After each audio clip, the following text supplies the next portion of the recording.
Hello मेरे प्यारे student, मैं सूरज केसरी स्वागत करता हूं आपके अपने चैनल मैथ कैफेटेरिया में। जो वैसे इस चैनल पर नए हैं वो इस चैनल को सब्सक्राइब करें, वीडियो को लाइक करें, शेयर करें। चलिए बिना देर करते हुए इस वीडियो को शुरू करता हूं।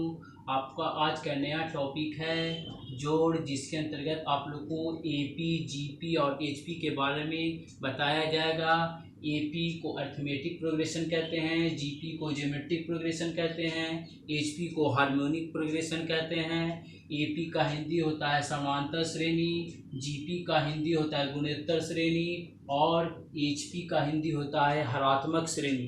ठीक है, तो चलिए आज इस तीनों टॉपिक के बारे में चर्चा होगी जो आपके एग्जाम के लिए बहुत ही महत्वपूर्ण साबित होने वाली है। चलिए इस वीडियो को शुरू करते हैं। आज का पहला टॉपिक है एपी। एपी को हिंदी में बोलते हैं समांतर श्रेणी।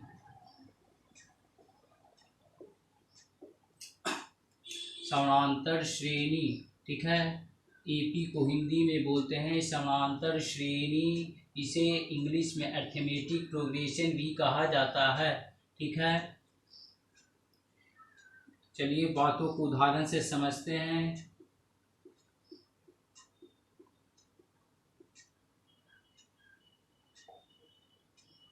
आप यहाँ पर देख रहे हैं कि जितने भी संख्या हैं जिसमें 4 की वृद्धि हो रही है। ठीक है, यहाँ पर जितने भी संख्या है इसमें 4 की वृद्धि हो रही है। देखिए 12 4 16, 16 4 20, 20 से 4 24, 24 से 4 28, मतलब सभी संख्या में 4 की वृद्धि हो रही है। ठीक है, अगर समान वृद्धि हो या समान घटोत्तरी हो तब हम उसे अर्थमेटिक प्रोग्रेशन कहते हैं। ठीक है, आप इस उदाहरण को ध्यान से देखें। 12 के बाद 16 है जिसमें 4 की वृद्धि हुई, 16 का बाद 20 है इसमें 4 की वृद्धि हुई, 20 में 4 की वृद्धि 24, 24 में 4 की वृद्धि 28। तो आप कह सकते हैं कि ये समानांतर श्रेणी में है। क्यों? क्योंकि जब समान अंतराल के बाद संख्या बढ़ती है तो उसे समानांतर श्रेणी कहते हैं।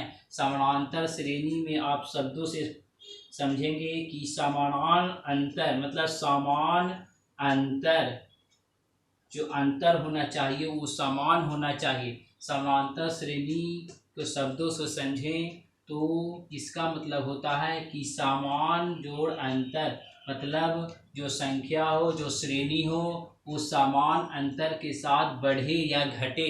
तो आप देख रहे हैं कि 12 के बाद 16 है, 16 के बाद 20 है, 20 के बाद 24 है, 24 के बाद 28 है। तो आप देख रहे हैं कि सभी में समान अंतर के साथ वृद्धि हो रही है। ठीक है, कितना कितना? तो ये 4। यही वृद्धि आपको क्या हो जाता है? सार्व अंतर। इसी वृद्धि को हम बोलते हैं सार्व अंतर। ठीक है, जो 4 है आपका तो क्या हो गया? आपका सार्व अंतर। और जो ये पहला जो आपका संख्या हो गया वो आपका हो गया प्रथम पद। समानांतर श्रेणी का प्रथम संख्या को हम बोलते हैं प्रथम पद और समानांतर श्रेणी के अंतिम संख्या को बोलते हैं अंतिम पद।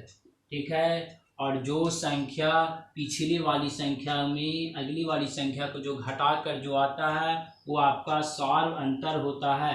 जैसे में देखिए पिछली वाली संख्या 16 है और आगे वाली संख्या 12 है, तो जब इसको आपस में घटाएंगे तो ये आपका 4 आएगा। उसी प्रकार 20 में 16 घटाएंगे तो 4 आएगा। यहाँ भी 24 में 20 घटाएंगे तो 4 आएगा। 28 में 24 घटाएंगे तो 4 आएगा। तो आप कह सकते हैं कि सार्व अंतर आपका क्या हो जाएगा? 4। ठीक है, सार्व अंतर को डी से डोनेट करते हैं, डी से डिनोट करते हैं। ठीक है ना, मतलब किसे दिखाया जाता है? डी से दिखाया जाता है। ठीक है ना। चलिए आप लोग समानांतर श्रेणी के बारे में समझ गए होंगे कि समानांतर श्रेणी किसे कहते हैं। जब कोई संख्या इस श्रेणी में हो जिसमें समान अंतर के साथ वृद्धि हो चाहे घटोत्तरी हो तो उसे समानांतर श्रेणी कहते हैं। ठीक है, कुछ अन्य उदाहरण से बातों को समझेंगे।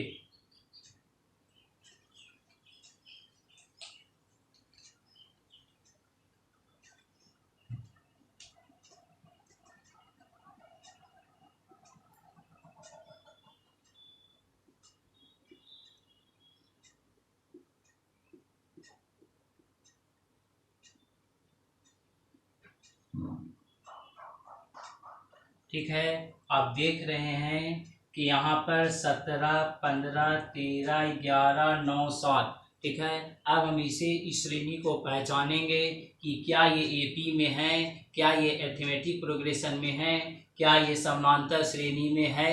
चलिए बातों को समझें। परिभाषा के अनुसार, इस शब्द के अनुसार आप समझें कि समान अंतर होना चाहिए, समान अंतर होना चाहिए, उसी को समानांतर श्रेणी कहते हैं।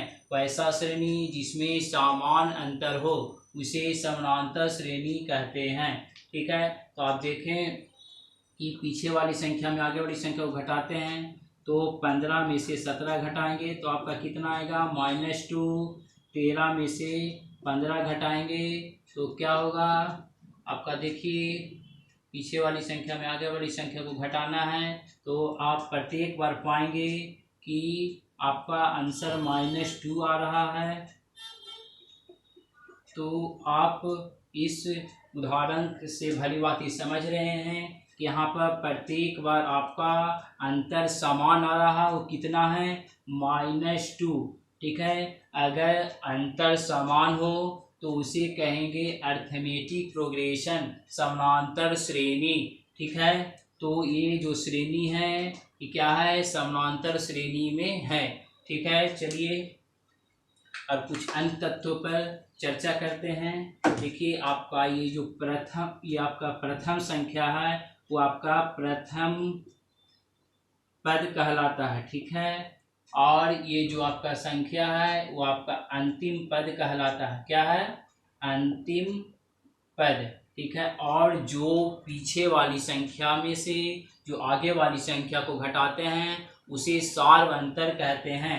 जैसे में अगर 15 में से आप 17 को घटाए थे तो यहाँ आपको -2 आया था। उसी प्रकार 13 में से 15 को घटाए थे तो -2, 11 में से 13 घटाए थे तो -2, 9 में से 11 घटाए थे तो -2, 7 में से 9 घटाए थे तो यहाँ पर भी आपको -2 आया था। तो इस प्रकार आप कहेंगे कि सार्व अंतर कितना होगा -2। इसको D से सूचित किया जाता है, समानांतर सार्व अंतर को D से सूचित किया जाता है। इसे आप लिख सकते हैं D = -2। ठीक है, अब अगर आपसे पूछा जाए कि प्रथम पद को क्या चीज से डिनोट करते हैं तो A से। ठीक है, इसे A से सूचित किया जाता है और इसे लास्ट टर्म बोलते हैं जिसे L से सूचित किया जाता है। ठीक है, ये आपका प्रथम पद हो गया, ये आपका अंतिम पद जिसे लास्ट टर्म भी कहा जाता है। और D = -2 ये आपका AP हो गया, समानांतर श्रेणी। इस समानांतर श्रेणी से आपको बहुत सारे सवाल एग्जाम में पूछे जाते हैं, उसके कुछ फार्मूले हैं जो आप लोग नोट करें।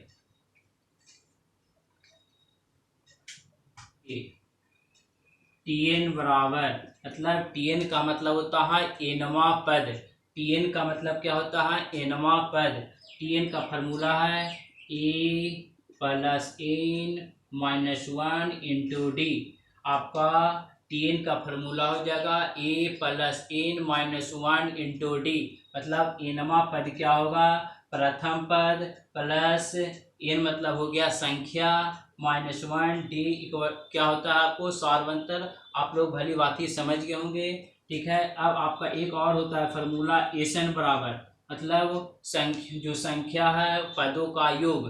ठीक है, तो इसका फार्मूला होता है ny2 × 2a + n - 1 × d। ठीक है, आपका nवां पद क्या हो जाएगा a + n - 1 × d। Tn equal to क्या हो गया, a plus n minus one into D. ठीक है, एसन इक्वल टू क्या हो गया, n/2 into 2a plus n minus one into D. ठीक है, ये दो फार्मूला आपके लिए बहुत ही इंपॉर्टेंट है। इससे एक और फार्मूला निकलता है जो आपको है n/2 इंटू ए प्लस एल। ए का मतलब होता है प्रथम पद और एल का मतलब होता है लास्ट टर्म, जो उसको हम लोग अंतिम पद के नाम से जानते हैं। ठीक है, उदाहरण से आप लोग समझ गए थे कि प्रथम पद किसे कहते हैं, अंतिम पद किसे कहते हैं। आपका जो सारवंतर क्या है, आप लोग एन का मतलब समझ रहे होंगे, जो एन का मतलब हो गया पदों की संख्या। ठीक है, अब आगे बढ़ते हैं जीपी के बारे में।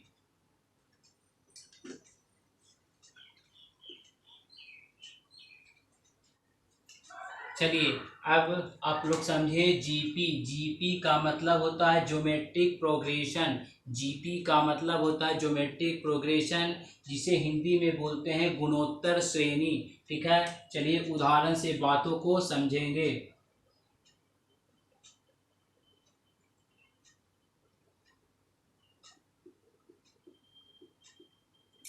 आप यहाँ पर हैं कि दो, यहाँ 4 है, यहाँ 8 है, यहाँ 16 है, यहाँ 32 है। आप देख रहे हैं कि यहाँ पर दुगना आपका वृद्धि हो रहा है। 2 दूनी 4, 4 दूनी 8, 8 दूनी 16, 16 दूनी 32। तो आप देख रहे हैं कि प्रत्येक संख्या आपस में दुगने होते हुए बढ़ रहे हैं। यहाँ पर इस शब्द से आप समझ सकते हैं कि गुणोत्तर श्रेणी। गुणोत्तर मतलब यहाँ पर आया है गुना, मतलब गुना करके। ठीक है, जो अंतर हो उसी को बोलते हैं गुणोत्तर श्रेणी। ठीक है, तो आप यहाँ पर देख रहे हैं कि यहाँ पर दुगना हो रहा है। यहाँ पर 2 का दुगना 4, 4 का दुगना 8, 8 का दुगना 16, 16 का दुगना 32। तो आप इसे कहेंगे जीपी, गुणोत्तर श्रेणी। गुणोत्तर श्रेणी से संबंधित आप यहाँ पर भी आप इसे प्रथम पद कह सकते हैं। ये आपका क्या हो गया, प्रथम गुणात्मक बोल सकते हैं। यहाँ पर अंतिम पद हो गया। और उसी प्रकार यहाँ पर आपका डी कैसे निकलता है, जो आपको 4/2 यहाँ पर आपको माइनस नहीं करना है, यहाँ पर आपको भाग देना है। जो आपका आएगा वही आपका हो जाएगा इसका डी। ठीक है, तो चलिए इससे संबंधित कुछ फार्मूला को नोट कर लेते हैं। देख रहे हैं यहाँ पर आपको जीपी से दो आपको फार्मूला दिया गया है, जिसे आपको याद करना बहुत ज़रूरी है। जैसे वहाँ पर आपको एपी में टीएन और एसन बताएगा, उसी प्रकार यहाँ पर भी आपको टीएन और एसन से संबंधित फार्मूला है, जिसे आपको याद करना जरूरी है। ठीक है, यहाँ ए आपका प्रथम पद हो गया, आर हो गया आपका सार्व अनुपात, जैसे वहाँ पर डी था उसी प्रकार यहाँ पर आर है। ठीक है, बाकी आप लोग इस फार्मूला को ध्यान से याद करें, जिससे आपको जो प्रश्न है सॉल्व करने में आसानी हो। इस चैप्टर के बाद आप लोग को कुछ प्रश्न भी आपको सॉल्व कराया जाएगा इससे संबंधित, और कुछ अन्य टॉपिक से जो प्रश्न है उसको सॉल्व किया जाएगा, जिससे आपको जो जोड़ से संबंधित एपी, जीपी और एचपी का जो प्रॉब्लम है आसानी से क्लियर हो। ठीक है, तो ये दोनों फार्मूला को आपको याद कर लेना है। ठीक है, आपका अगला टॉपिक है एचपी। ठीक है, एचपी के बारे में अध्ययन करेंगे। देखिए, एचपी से रिलेटेड ज़्यादा प्रश्न आपको कंपटीशन लेवल पर नहीं पूछा जाता है, लेकिन हम सोचें कि आपको एचपी के बारे में बताना थोड़ा सा बहुत ज़रूरी है, जिससे आपको जानकारी हो। ठीक है, एचपी का मतलब होता है हार्मोनिक प्रोग्रेशन। ठीक है, हरात्मक श्रेणी, हरात्मक श्रेणी। ठीक है, हरात्मक श्रेणी किसे कहते हैं, इनको ध्यान से समझिएगा। ठीक है, जैसे में आप लोग यहाँ पर देख रहे हैं कि समानांतर श्रेणी अभी आप लोग पढ़ चुके हैं, 2, 4, 6, 8। मान लेते हैं ये समानांतर श्रेणी है। जैसे कि आप देख रहे हैं कि यहाँ पर 2 2 का वृद्धि हो रहा है, इससे आप कह सकते हैं कि ये एपी में है। अगर कोई एपी में है, अगर आप उसका व्युत्क्रम कर देते हैं, मतलब जस्ट उसका उल्टा कर देते हैं, जैसे में यहाँ 2 है तो 1/2, 1/4, 1/6, 1/8, तो आप इसे HP कह सकते हैं। मतलब हरात्मक श्रेणी में आप इसे मान सकते हैं। ठीक है, अगर कोई श्रेणी अगर AP में है और उस श्रेणी को अगर आप जस्ट उल्टा कर देते हैं तो वो श्रेणी आपको HP में प्राप्त हो जाता है। मतलब हरात्मक श्रेणी में हार्मोनिक्स प्रोग्रेशन में ये आपका सीरीज चला जाता है। तो इतना ही आप लोग को हरात्मक श्रेणी के बारे में बताया जाएगा, क्योंकि एग्जाम में इस श्रेणी से आपका कोई भी सवाल नहीं पूछा जाता है। जो भी सवाल बनता है आपको AP और GP से आपको उतना ही पढ़ना है जो आपके एग्जाम के लिए फायदेमंद हो, न कि वैसा चीज पढ़ना है जिससे आपको माइंड में बेफालतू का चीज कवर हो। सिर्फ आपको जानकारी के लिए आपको HP के बारे में बता दिया गया है। चलिए अब कुछ अन्य फार्मूला को हम लोग नोट करेंगे, जिससे आगे आप लोग को कुछ प्रश्न को सॉल्व करने में आसानी होगी। ठीक है, बिना देर करते हुए आगे बढ़। फार्मूला है, पहला फार्मूला आप लोग ध्यान से इसे नोट कर लें। लगातार n प्राकृत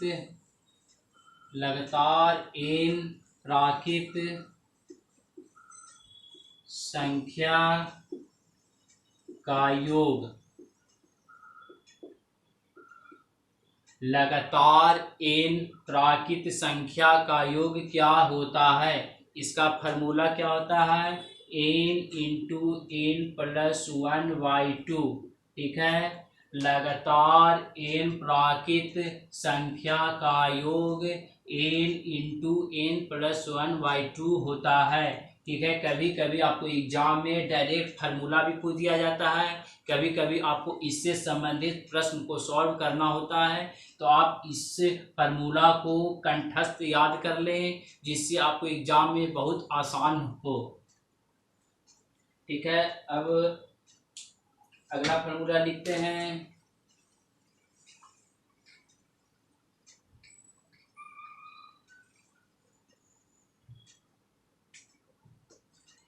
लगातार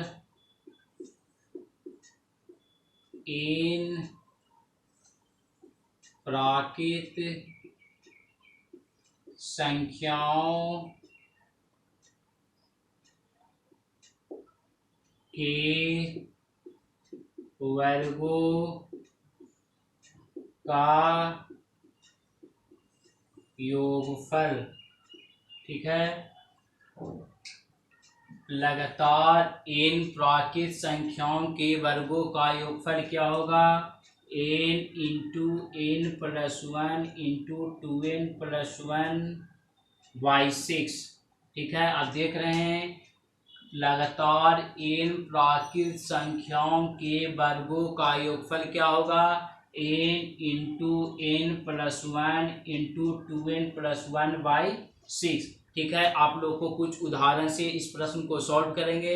अभी आप लोग फार्मूला को नोट करें। ठीक है, क्या होगा? लगातार n प्राकृत संख्याओं के वर्गों का योगफल n into n+1 into 2n+1/6। ठीक है, अब आपका अगला फार्मूला। ठीक है, लगातार n तक सम या विषम संख्याओं के वर्गों का योग क्या होगा? n into n+1 into n+2/6। ठीक है, लगातार n तक प्राकृत संख्याओं के घनों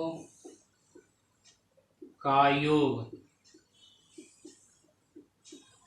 equal to n into n+1/2 का होल स्क्वायर। ठीक है, लगातार n तक प्राकृत संख्याओं के घनों का योग n इंटू n+1/2 के होल स्क्वायर। ठीक है,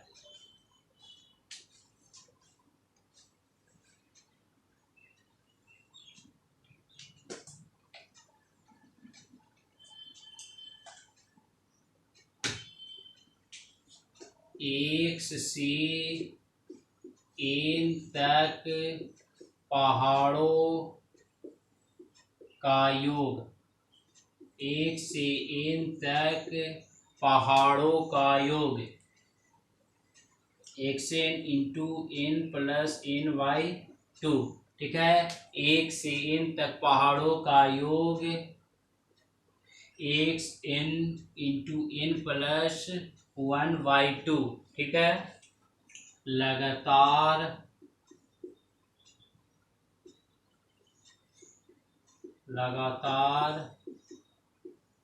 n तक सम संख्याओं का योग n/2 इंटू n/2 प्लस 1।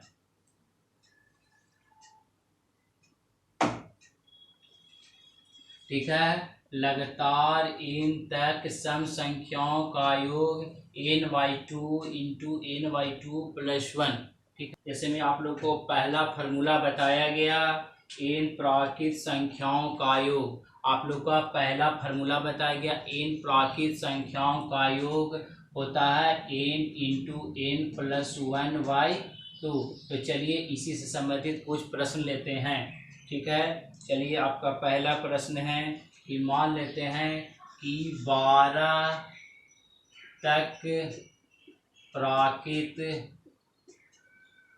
संख्याओं का योग फल क्या होगा। ठीक है, तो 12 तक प्राकृत संख्याओं का योगफल का फॉर्मूला ये है। तो आप इस पर n का मान क्या लिख सकते हैं, 12 गुने 12×1 13/2। ठीक है, आप यहाँ पर देखिए इनसे यहाँ पर n का मान 12 और 12×1 13/2। 2 से ये 12 कट गया 6 बार में, 13×6 78।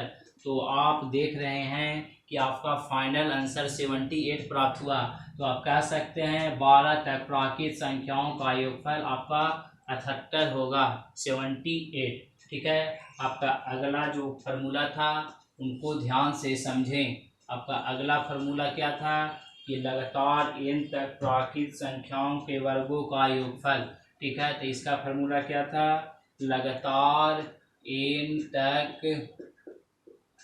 प्राकृत संख्याओं के वर्गों का योगफल। ठीक है, तो कुछ उदाहरण लेते हैं, जैसे में 10 तक प्राकृत संख्याओं के वर्गों का योगफल, मतलब 10 तक वर्गों का योगफल। ठीक है, वर्गों का योगफल अगर आपसे पूछा जाए किसका योगफल, प्राकृत संख्या का, तो आप क्या करेंगे, n का मान यहाँ पर 10 पुट करेंगे।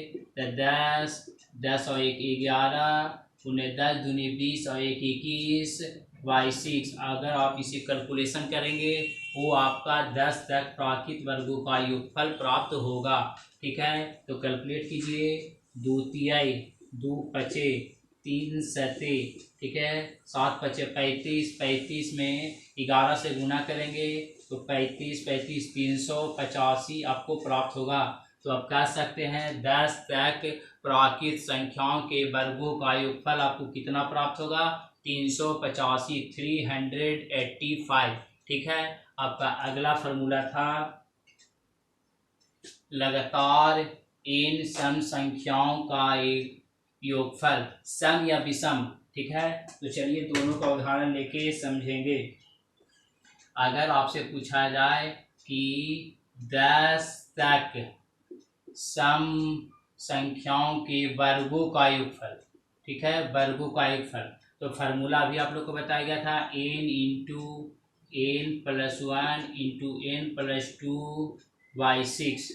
ठीक है, तो n का मान यहाँ 10 है, 10 या 1 11, 10 और 2 12/6। ठीक है, तो 6 दूनी 12, 11 दूनी 22, 22 दहा को 220। देखिए ये सिंपल सा सिर्फ फार्मूला पर पुट कर देना है, इसमें ज़्यादा समझने को कोशिश नहीं करना है, क्योंकि ये सिर्फ आपका n का मान इसमें डालना है और आपका आंसर प्राप्त हो जाएगा। इसमें कुछ ज़्यादा दिमाग लगाने की आवश्यकता नहीं है, क्योंकि सिर्फ फार्मूला को इसको फॉलो करना है और यहाँ पर सिर्फ क्या मान रख देना है, n का मान। आपको क्या प्राप्त हो जाएगा, 10 तक सम संख्याओं के वर्गों का योगफल। ठीक है, उसी प्रकार आपसे पूछा जाए कि 15 तक विषम संख्याओं के वर्गों का योगफल क्या होगा, तो आप जान रहे हैं कि उसका भी सेम फार्मूला है। अगर 15 तक विषम संख्याओं के वर्गों का योगफल पूछा जाए तो अब क्या उत्तर देंगे, उसका फार्मूला लिखिए, n into n plus 1 into n plus 2/6। ठीक है, तो आप देख रहे हैं यहाँ n का मान 15 है, उन्हें 15 1 16, उन्हें 15 2 17/6। चलिए इसे कैलकुलेट करते हैं, 2 3 2 8 3 5। तो आप देख रहे हैं 8 5 40, 40 में 70 से गुना करेंगे, 17 चौको 68, 680। तो आप कह सकते हैं 15 तक विषम संख्याओं के वर्गों का योगफल आपको 680 प्राप्त होगा। ठीक है, चलिए कुछ अन्य फार्मूला को उदाहरण से समझते हैं।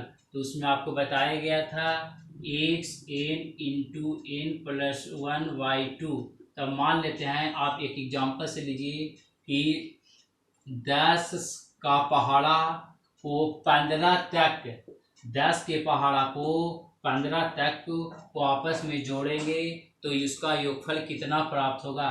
10 का पहाड़ा लीजिए और उसको 15 तक क्या करिए, उसको जोड़िए तो वो आपको कितना प्राप्त होगा। मतलब 10 20 30 इस तरह से 15 को लिखकर अगर आप उसको आपस में जोड़ेंगे तो कितना प्राप्त होगा। तो चलिए अकॉर्डिंग टू फार्मूला उसे पुट करेंगे। ठीक है, तो x का मान कितना हो गया 10, आपका n का मान हो गया आपका 15। ठीक है, फिर इसमें n प्लस 1 मतलब 15 1 16/2, ये से ये आपका कैंसिल हो गया, 15 8 20 से आपका टोटल आंसर 1200 प्राप्त होगा। ठीक है, चलिए इसी प्रकार आप लोग जितने भी फार्मूला हैं उनसे आपको बातों को समझ में आ गया होगा कि इस फार्मूला का यूज किस प्रकार करना है और किस प्रकार आप इस फार्मूला के उपयोग से आप बहुत सारे प्रश्नों को सॉल्व कर सकते हैं। देखिए ये तो आपका छोटा छोटा एग्जाम्पल से यहाँ पर बताया गया कि इस फार्मूला का कहाँ पर उपयोग है, लेकिन आप लोग को प्रतियोगी परीक्षा में इससे भी कठिन से कठिन सवाल पूछे जाते हैं जिससे आपको इस फार्मूला से सॉल्व करना होता है। तो ठीक है, आज इस वीडियो को यहीं पर ख़त्म कर रहा हूँ। अगले वीडियो में इससे आगे आप लोग को इससे संबंधित बहुत सारे प्रश्नों को हल किया जाएगा, बहुत सारे प्रश्नों पर चर्चा होगी जो आपके प्रतियोगी परीक्षाओं के लिए बहुत ही महत्वपूर्ण है और उसे आप ध्यान से देखेंगे जिससे आपको ये समझ में आएगा कि ये पिछले वाला वीडियो जी आप वीडियो देख रहे हैं, ये वीडियो अगले वीडियो के लिए कितना महत्वपूर्ण था। इसलिए आप इस वीडियो को अवश्य देखें और जो बात समझ में नहीं है उसे बार बार वीडियो को देखने की कोशिश करें और बातों को समझने की कोशिश करें। चलिए बिना और आपको ढेर सारी शुभकामनाओं के साथ इस वीडियो को यहीं पर ख़त्म करता हूँ। जय हिंद।